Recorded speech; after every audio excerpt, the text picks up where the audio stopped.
This is a Hot Pie Original.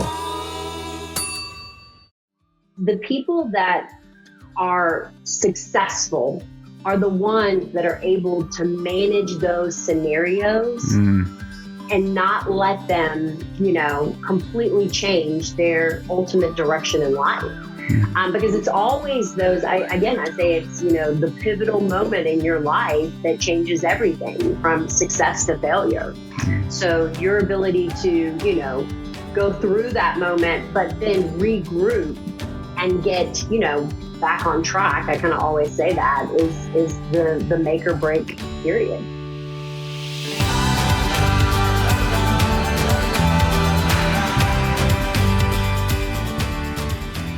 Amanda Nighbert is a registered dietitian specializing in weight loss nutrition. She's an entrepreneur, a fitness enthusiast, and a mom of two. In this episode, we discuss the number one reason why dieters fail and the simple strategies you can implement to permanently lose weight and live a healthy lifestyle. We also talk about her entrepreneurial journey and how she went from wanting to earn an extra $1,000 a month to building a seven-figure company in only a few years. It's time for the It's Freaking Awesome Story of the Week, brought to you by The Festive Kitchen. Every week we highlight stories of people who went above and beyond and thought about someone else before themselves. Now that is freaking awesome. This week we're featuring Mark Ormrod, former Royal Marine commander who lost both his legs and an arm when he stepped on an IED in Afghanistan in 2007. Since then, he's been taking on grueling physical challenges to raise money for charities. And just recently, Mark completed a 1-kilometer open water swim across the Plymouth Sound. This swim raised more than $450,000 for ReOrg, a charity that helps people from the armed forces and emergency services suffering from physical and psychological trauma by teaching them Brazilian Jiu-Jitsu. Mark turned his personal tragedy into a story of triumph and resilience. He has devoted his life to helping others that have suffered from similar setbacks and encourages them to take charge of their innate potential, living a life with no limits. Thank you, Mark, for inspiring us all. You are freaking awesome.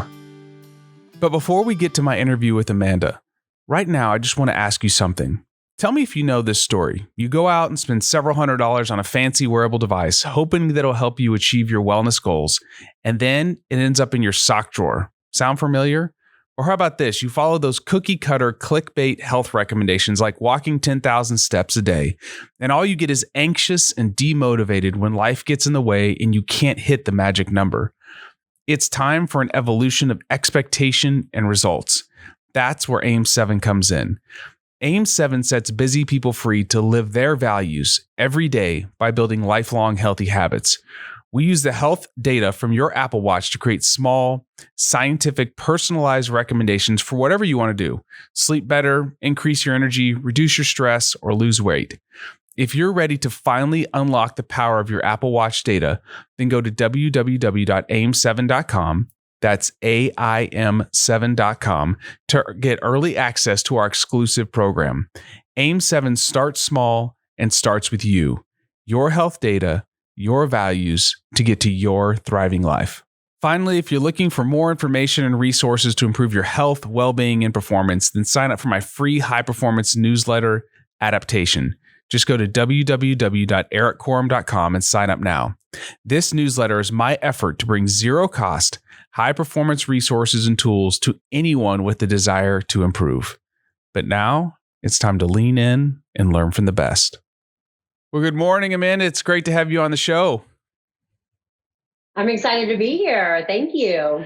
Yeah, you recently put out a TED Talk that was just fantastic. And you said something in there that was rather startling. You said that half of Americans are dieting at any given time, and the average person will try 50 to 130 different diets over their life. Like, what is going on here? And why are so many people struggling to maintain a healthy weight? Yeah, I mean, I think if you ask your friend or family, someone around you is always on a diet. And, I've been a registered dietitian for the past 20 years, and I've seen this in my own practice over and over where people are always starting and stopping. And, kind of like I said in my TED talk, I think the number one reason why people fail at long-term health and wellness is the all or nothing mindset. Well, let's talk about that, because I that was a really critical part of the TED talk, and I thought it was fascinating. So talk about this all or nothing mindset. Yeah. So, we have this notion that in order to be successful, we have to be perfect. And if we're not perfect, then we're not going to see any benefits from it. And so people start out really motivated and dialed in. January 1st is a perfect example of that. When everyone goes on their first diet of the year, and, things go well. In the beginning, you have that momentum, you're feeling that progress. And then typically a couple of things happen, whether it be a life event that kind of derails you a little bit, where again, you can't be perfect, or maybe you stop feeling or seeing progress. So your motivation kind of reduces, and, again, you're not able to be perfect. And so in your mind, if you can't do it 100%, then you choose to do nothing at all. It's like, we don't think that making 50% effort or 60% effort, 70% effort is good enough. So we choose to do nothing. And I really feel like that this is, ultimately why people fail in the long run, is because, it's either we're doing it all or we choose to do nothing. What's interesting about that, I was just thinking, if we took this mindset to our jobs, like, we would all quit after 2 weeks, because there are days be fired. Yeah, or be fired, because there are days you go to work and you're like, I just need to survive today. And there's days when you're married, you have a family, and you lay down at the end of the night, you're like, I didn't have my A game today, but you didn't quit. Yeah, no. And I feel like there's really so many areas in our life where we practice progress, not perfection, where we give ourselves grace and we, allow that, flexibility. But for some reason with health and wellness, so many people struggle to find that balance. Yeah, I personally can understand that. Here's a great example. Last night, I'm here in Austin recording in studio, and I go meet a buddy of mine at a jiu-jitsu facility, and I'm going to be doing a clinic with my wife for them on Saturday. So he's like, hey, let's eat. And when he said eat, like literally attached to the gym was a pizza dive bar, and there was beer and pizza. And I was like, man, I've been eating so clean, so healthy. I was like, you know what? I'm not going to, I literally thought 80-20. I'm going to have one slice of pizza and I'm going to drink water. And it didn't ruin my life. And I enjoyed that piece of pizza, and that was it. You know what I'm saying? But so many people get to this deal like, oh, I've been doing it and it's over with. So I think you have this phrase like, well, mine as well. And then you just go off the deep end. Yeah. And so many people will look at that scenario and, some will say, no, I'm not going to go and enjoy the company of my friend. I'm not going to go and, have this time together because I want to be perfect. Mm-hmm. And so they miss out on those opportunities.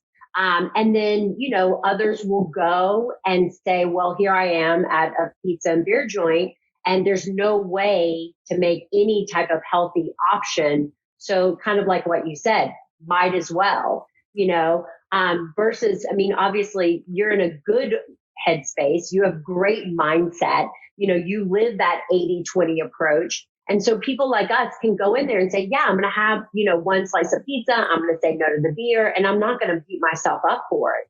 But for so many others, they're just like, well, I'm going to have 4 pieces of pizza and I'm going to have 4 beers and I'm going to start fresh on Monday.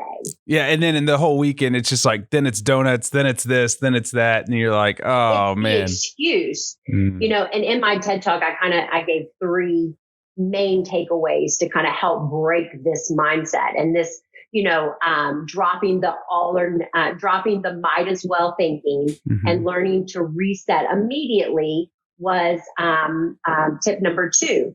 And I use the example of walking into your office with a box of donuts.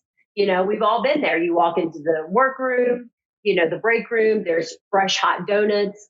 You say to yourself, donuts don't currently align with my health goals, so I want to avoid them. Temptation gets greater. You have a few. And for so many people, this is a definitive moment in their journey. Most will say, well, I've blown it. Might as well, this is my key phrase, might as well eat like an asshole for the rest of the day because I've already blown it. And in reality, those 1 or 2, 3 or 4 donuts did not make or break your success.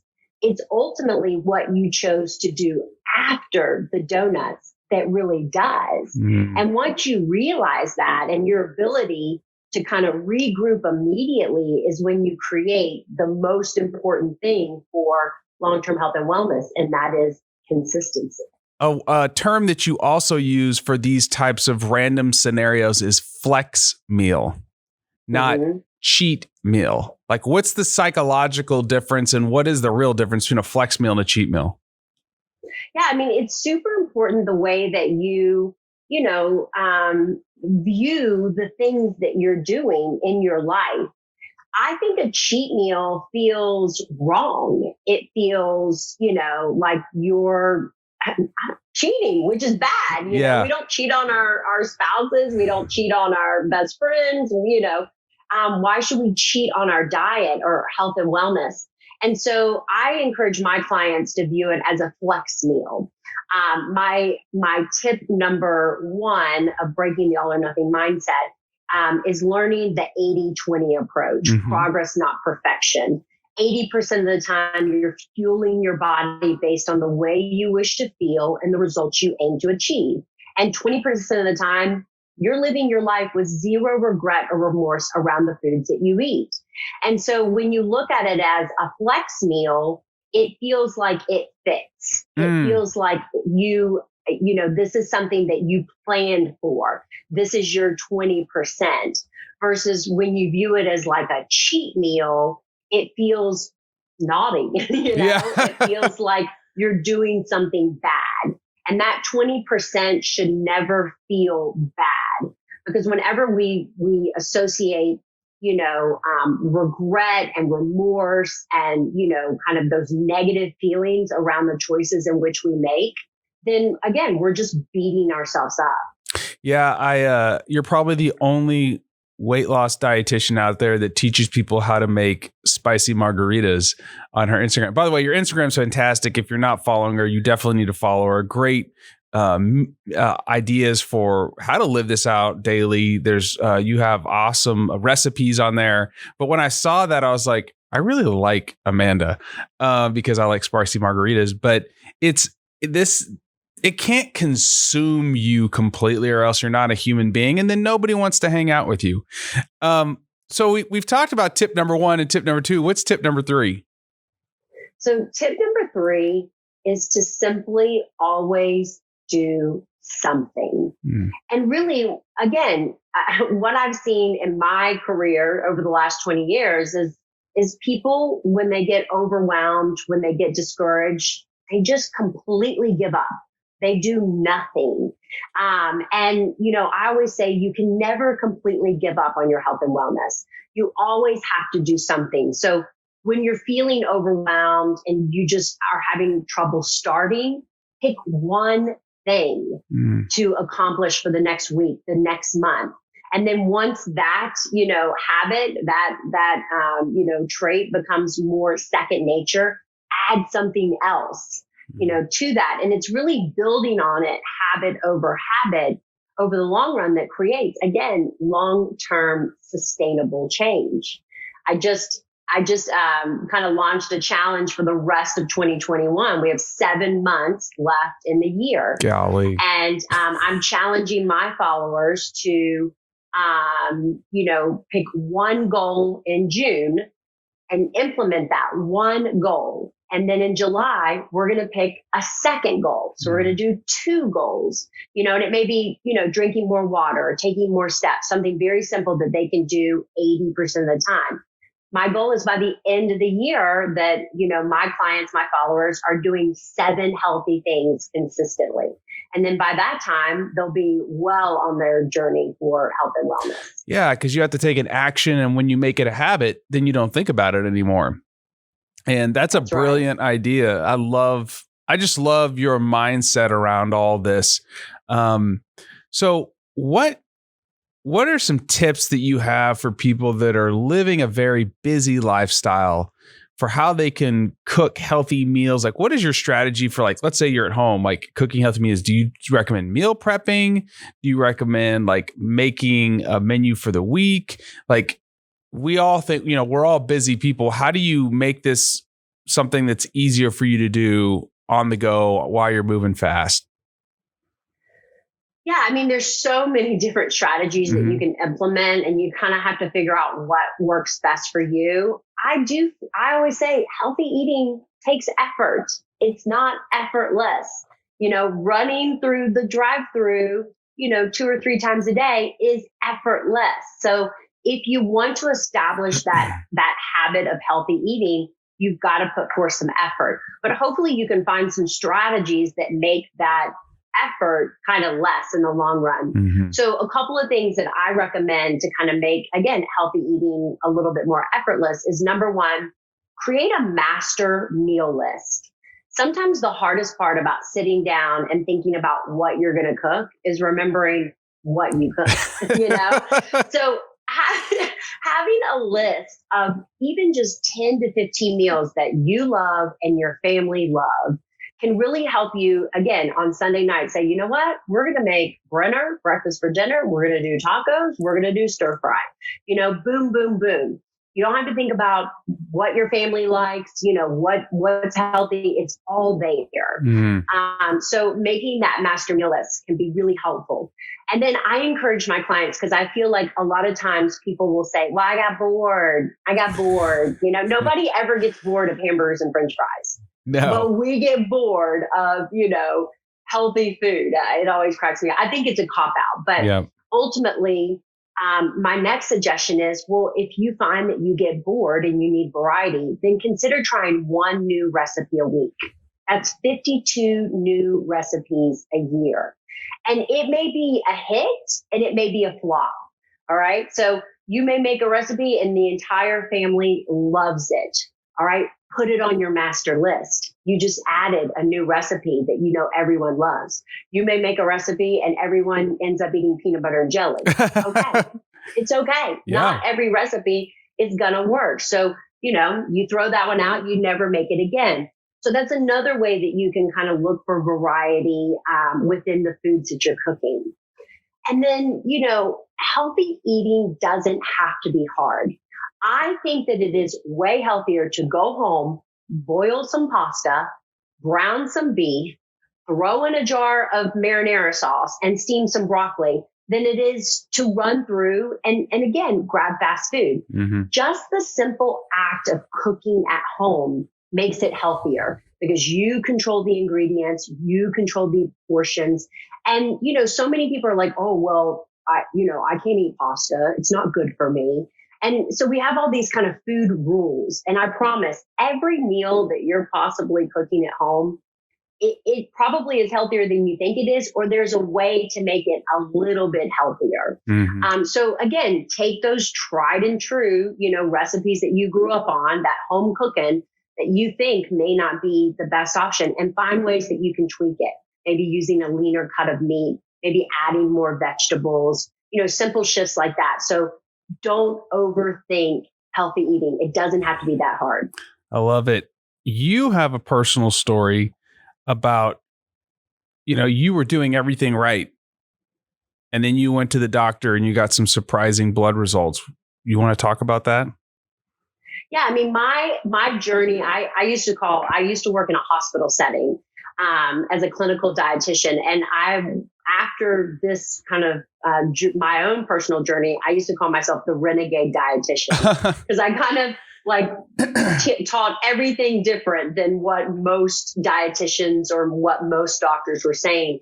And it was my issue with high cholesterol. I had just had my daughter about 8 months prior to my doctor's visit. I had lost all my baby weight. I was eating a low fat, heart healthy diet. I was doing all the right things. And lo and behold, my cholesterol was over 300. And my doctor wanted to put me on medication at 32 years old. And I was like, wait a minute. I'm a registered dietitian. I'm eating a heart healthy diet. What's the deal? And so I asked her to give me 6 months to see if I could, fix the situation on my own. And I left there and I started to do a lot of research and really ultimately what I learned is since the development of the first set of nutritional guidelines, the food guide pyramid, the overall health of Americans has not improved. It's actually significantly declined. And that was really the first time that we created nutritional guidelines around the fear of macronutrients. And so it was the fear of fat, it was the low fat, low calorie diet was good for you. And so at the time I was eating basically no fat. I always say I carried spray butter with me everywhere and fat-free ranch. And it was really ultimately this imbalance that I had in my diet. Because when I cut all the fat, I was eating a ton of carbs and sugars. And, when I created better balance in my diet, adequate healthy fats, adequate carbohydrates, good protein, I went back 6 months later and my cholesterol was under 200. So it really kind of taught me, I was like, well, I can't go back to the hospital and continue to teach this low fat diet, to my patients. So it really kind of solidified the value of creating, again, balance, in your food choices.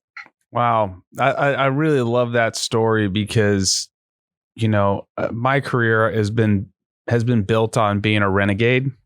And when I heard that, I was like, I love this. Like, just because, there's a consensus on a topic at the time does not mean it's right. And science changes because our knowledge is updated, and then you have to be very discerning about how papers are being funded and all that kind of stuff. We won't get into that. Yeah. Yeah, that's a whole nother podcast. Yeah, that's a whole nother podcast. And I don't want to start a conspiracy theory podcast. But let's kind of shift into the business that you developed, because there's two stories here, like your personal nutrition journey, and then like you then decided, what, I want to start helping others. What was your initial goal? Why did you start Amanda Nighbert Nutrition? So like I said, I'd worked in the clinical space as a weight loss dietitian for 16 years. I was 39 years old. I was about to turn 40, which was kind of like a milestone birthday. And I was just kind of thinking like how, unfulfilled I was kind of professionally in my career. I was in a career where there was no ability for advancement. There was no ability for extra revenue. I could work as little as I wanted or as hard as I wanted, and the reward would be exactly the same. And, I knew that if I didn't make a shift at that moment, then I was going to be doing the same thing I was doing 20 years from now. And I decided that if I could create an extra $1,000 income a month, that would give me an extra $12,000 a year. And what I really kind of wanted to do was travel. I wanted the ability to take 1 or 2 fabulous vacations a year, and not be financially strapped in order to do that. And so I created this kind of like little, goal model. And I was going to do it with working with clients virtually, creating kind of my own practice. And, needless to say, I exceeded those goals. Never in my wildest dreams when I set those goals did I think I would, double, triple, quadruple my salary within 6 months. Never in my life did I think that I would actually leave my full-time job within 12 months. And then here I am, 3 or 4 years later with a, multiple 7-figure business. All right, everybody, we're going to take a quick second to thank one of our awesome sponsors. Let's talk about the snack that's freaking addicting. It's freaking awesome. Well, it is freaking awesome, but that's actually the name of the snack. It's freaking awesome. It's freaking awesome is a Nosh snack bag, a sweet, salty, crunchy snack with a kick. This snack has corrupted the palates of NCAA athletes to 87-year-old grandmothers. So if you have a road trip coming up or there's someone you want to tell they're freaking awesome, then order now online at itsfreakingawesome.com. It tastes as cool as it sounds. Brace yourselves, you'll be ordering frequently for your monthly freaking fix. The good news is now they have a freaking monthly subscription. It's Freaking Awesome is dedicated to snacking it forward. Each pouch features one of our fallen heroes, and 30 cents from every unit sold is donated to Carry the Load, a charity founded by Clint Bruce, benefiting those who have given the ultimate sacrifice in our military, firefighters, police, and rescue personnel. Available online at itsfreakingawesome.com. That's ITSFREAKIN awesome.com. I love it. I just love how you had these very moderate aspirations to go travel, and then this whole thing just started to blow up. Why do you think it's been so successful? I think the reason why I've been successful is because people connect with me. Mm-hmm. I think that they truly see me living this 80-20 lifestyle. They see that I'm not perfect. I'm like, if you're looking for perfect, I'm not your girl. We want to drink cocktails together. We want to find balance. We want to be healthy, but we also want to enjoy our life. And so I think that that's, really what's drawn people to work with me is that, they're like, listen, I'm not going to give up my spicy margaritas forever. Mm-hmm. I'm not going to give up my weekends on the lake. So I need you to help me to learn how to find that balance. So I think that that's probably the number one reason why my business has, grown. And social media has helped you share that message? Yeah, I 100% use social media to grow my my business. In the beginning, I used 0 paid ads. I didn't have an office. I didn't have a website. I didn't have anything. I didn't even know what I was doing. I just got on social media and just started putting out nutritional information, content that I hoped would be valuable to people. If you go into some of these like marketing classes, these business classes, they'll tell you like, give a little, but make them pay for more. And I really suck at that. I just give everything to everybody. And then typically what it comes down to is that, at the end of the day, they know what to do. They just struggle to do it. Mm-hmm. And that's what I help them with. I keep them accountable. I help them, get back on track when they're off track. I help them make adjustments, as needed. And I think that that's true for most people. We all know that you can't live on hamburgers and French fries and, right, soda every day, but we struggle to develop the habits within our daily life in order to prevent living on, hamburgers and French fries every day. Yeah. It's like you give people the information they need. I do the same thing on Instagram, but people still need a program. Like they need a way to organize all this information. And I've been following you and I get great, I'll save these recipes. I'm like, oh, that's great. But then you could follow a chef and they could be dropping all these recipes. But eventually you're like, I would really like a book for this. So they have the cookbook, right? So I just love how you share your story, your life, and it's very authentic and real. Like, hey, you took a vacation to Arizona recently and you're like, I hiked in the morning and then I had a really great meal every single night. And then guess what? When I got back, I was a few pounds heavier and it was, inflammation. And then by the end of the week, I was back to my normal self. And you're like, I can relate to that. And so many people try to portray this unrealistic world. And I just really appreciate how authentic you are with that. And I can see why people are attracted to what you're offering. You are not only a successful entrepreneur, but you're a mother of 2, right? and you've been married for how many years now? 20 years. 20 years. We just celebrated our 20-year anniversary. That's what we were out in Arizona for. Congratulations. How do you, I don't want to use the word balance, but how are you holding it all together? How do you make sure that like you got this thriving business, but that you're also a present mom, and then your marriage? Like, what's the secret to all this? Well, nobody's perfect. And I probably am a lot better with my health and wellness than I am as a wife and a mother. So, we all have our strengths. But, again, I kind of use the same approach with regards to progress, not perfection.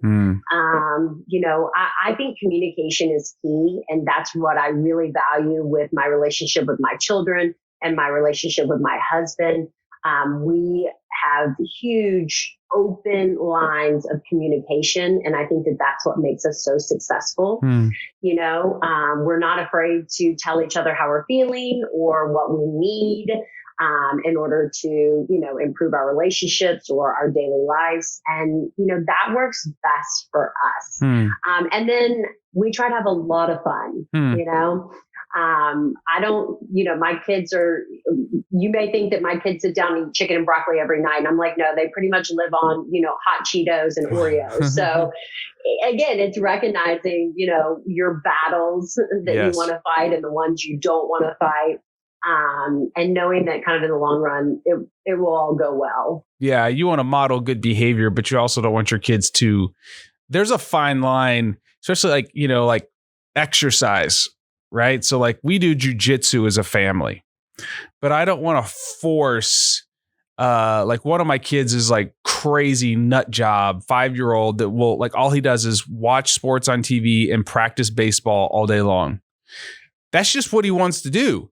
The other one's a creator, right? Like he just wants to build and create, but I want to help that. My oldest son also learned to enjoy exercise. And I told him, I was like, listen, if you're going to be part of this family, you're going to do something. You choose what it is. And he's like, well, I want to do this for exercise. I'm like, great, let's do that. And we'll support you. Just like we're also going to help you grow spiritually. We're also going to help you grow relationally. But ultimately at the end of the day, your kids have to take ownership for that. But, I appreciate you sharing that because it's something I think about consistently now as an entrepreneur. Like I've got to grow this thing and it takes a lot of hard work. Like there is no such thing as passive income. That's a lie.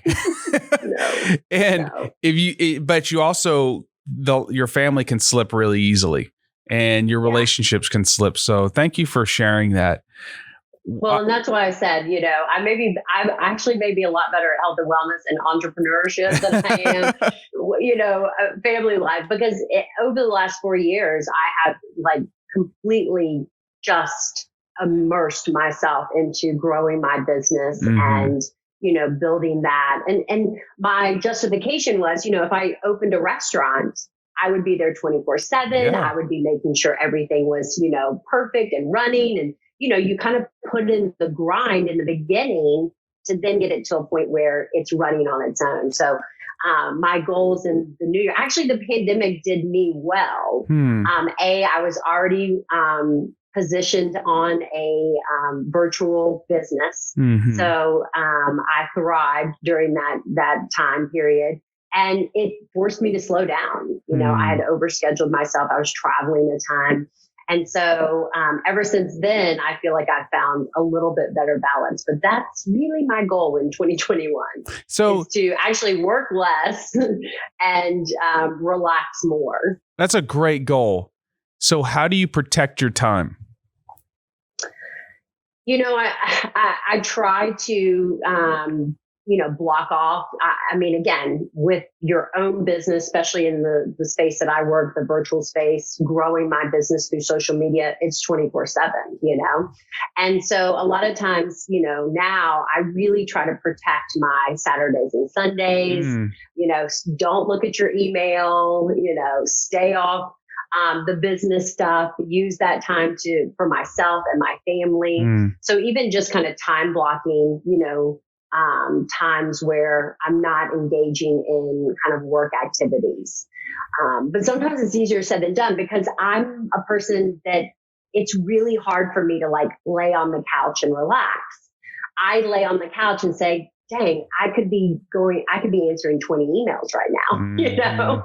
And so it's almost like, you know, it's hard for me to do that. So I also try to stay active, because if I can get out and, you know, hike and go to the lake and pool and paddleboard, then at least I'm doing something that doesn't make me think I should be doing work related stuff versus being lazy. But sometimes being lazy is okay. Yeah. You and I are kindred spirits.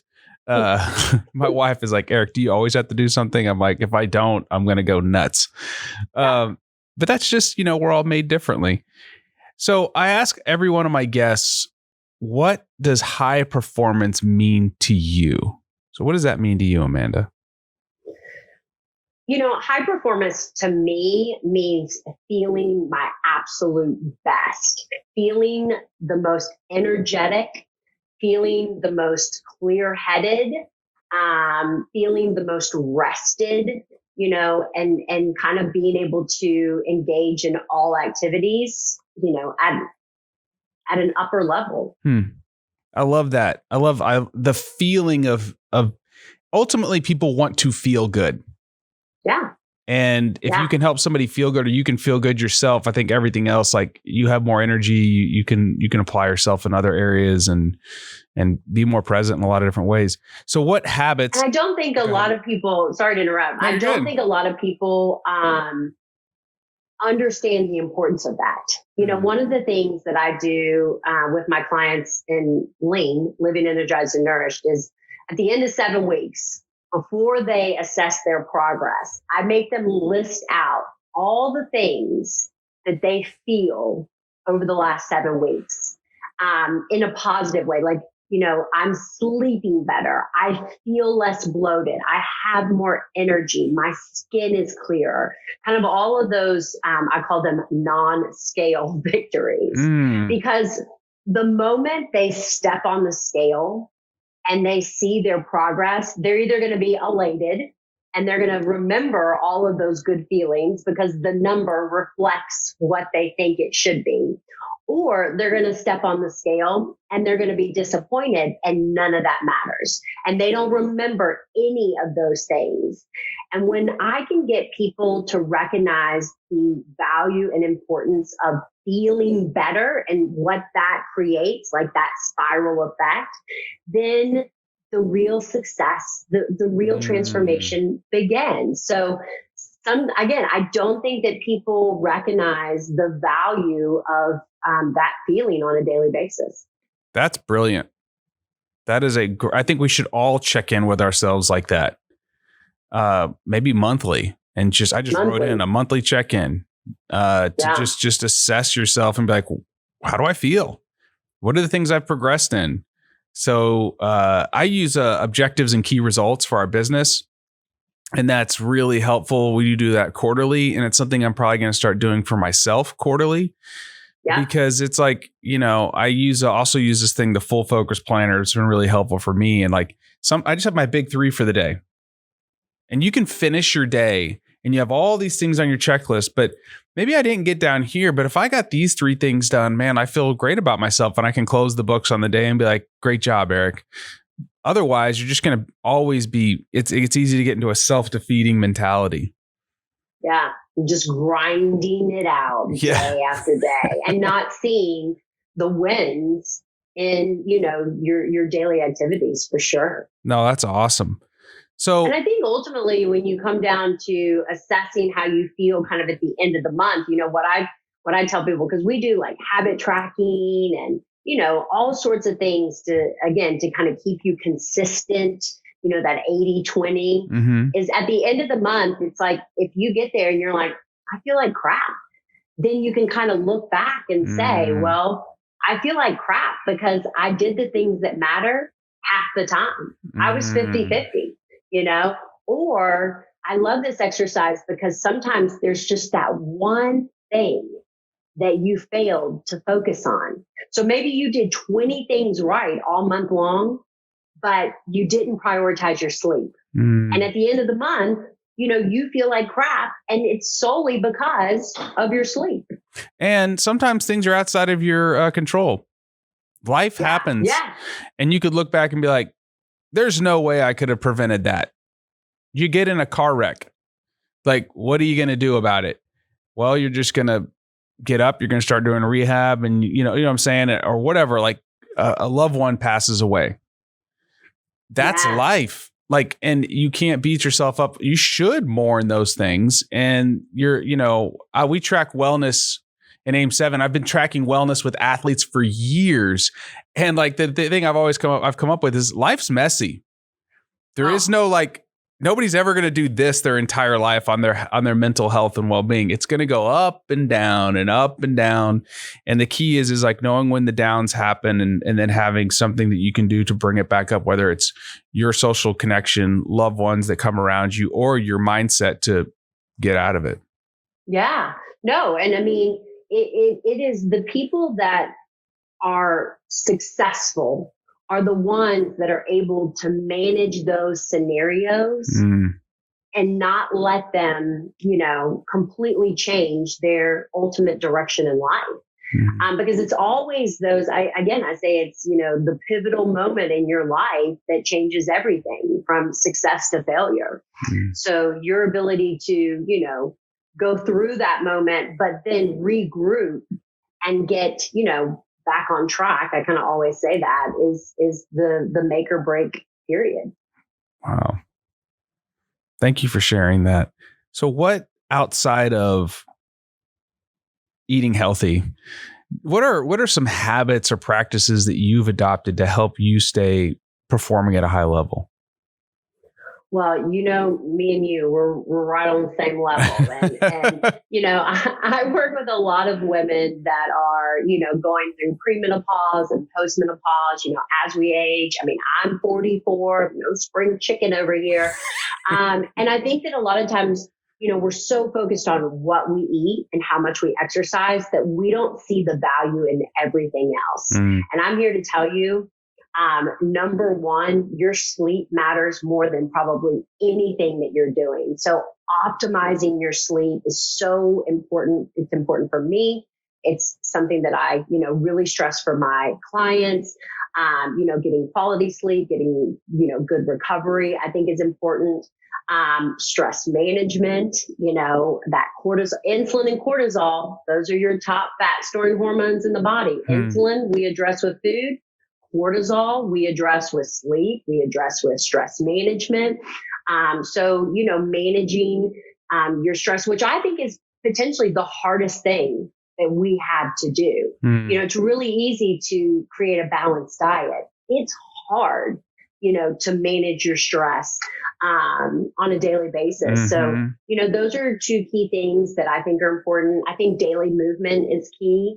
I made a very controversial reel the other day that was like, sitting is the new smoking. Yeah. And people were like, how can you say that? That, sitting is nowhere near as bad as smoking. But in reality, it is. It is. Yeah, it is, and I'm glad that hit you, because if you're sitting all day long, it's super detrimental to your health. So we don't have to be like in the gym, pressing 200 pounds. We got to be moving, we got to create that daily activity. No, you're not wrong about that. The research shows that you're right. It's just a hard reality. Yeah, it is a hard reality. So it's really kind of like that full lifestyle, alcohol, I think is a big issue, and I think that alcohol impacts people in so many different ways. But I think the biggest thing that people don't realize is how much alcohol impacts your sleep. And again, it's a vicious cycle, and it's really about bringing kind of everything together 80% of the time. I love it. So is there anything that you're learning or diving into right now to grow yourself? Like, do you read books? Do you listen to podcasts? Like, is there something that you're learning right now? Maybe it's business. I don't know. Like, how are you growing personally? Nonstop. Some people go to the beach and read romance novels. I go to the beach and read nutrition, books and listen to podcasts and things like that. So I'm constantly learning, constantly evolving, with regards to the things that I recommend. Right now, I'm super interested in kind of micronutrients. and the impact of things like magnesium and sodium.